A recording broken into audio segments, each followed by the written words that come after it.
When I was in Sweden, I think it was in Sweden that I met this, I went visited a work camp, a volunteer work camp where the young people go to a project to build something constructive, socially constructive for a few months. And the Quakers helped to develop that program. And I visited this work camp outside of Stockholm. And this young woman came up to me and said, "You don't understand how we German young people have been imprisoned. First we were imprisoned by the Nazi system, and then we were cut off because of the war.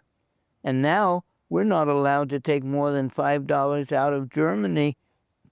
The occupation doesn't let us because of currency control. How are the German people, young people, going to learn democracy if they never can experience it?" Well, that was the first key to Servas. $5 for each trip. How far can you go on $5? The $5 a day or $5 for each trip? For a whole trip. Duration A of whole trip.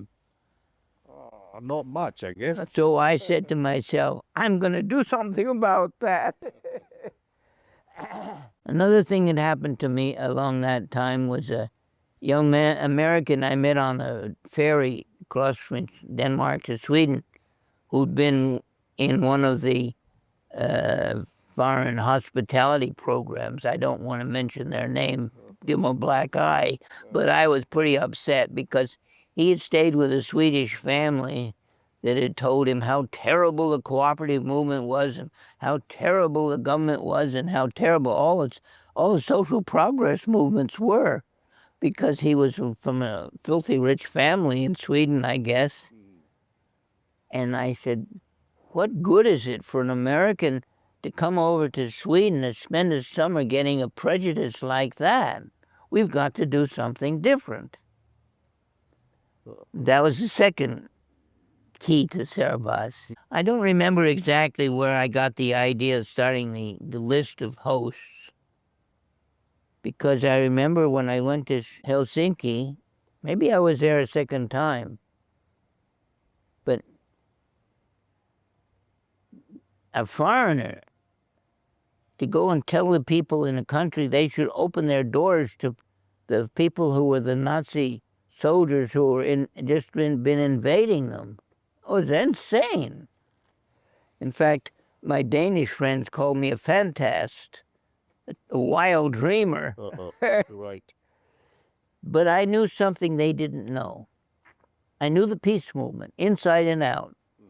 I knew the War Resisters International, and I had the names of each of the headquarters of the War Resisters in each of the Scandinavian countries. I know the Fellowship of Reconciliation, which was the Christian pacifist group. I had their contacts. And then I found the Quaker contacts in each place. And then there's a movement called International Voluntary Service for Peace, or Service Civil International, also started by a Quaker. And they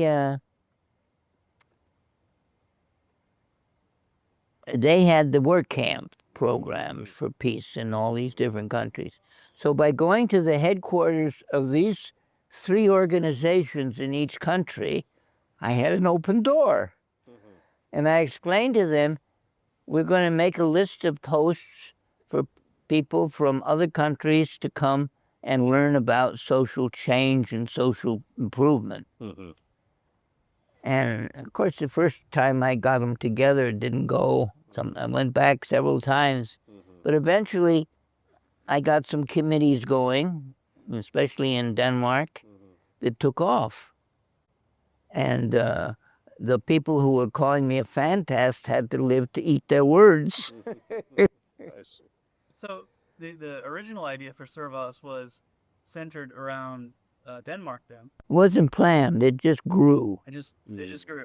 You know, when you throw seeds into the wind, you never can tell where they're going to take root. And that's with Servas all the way along.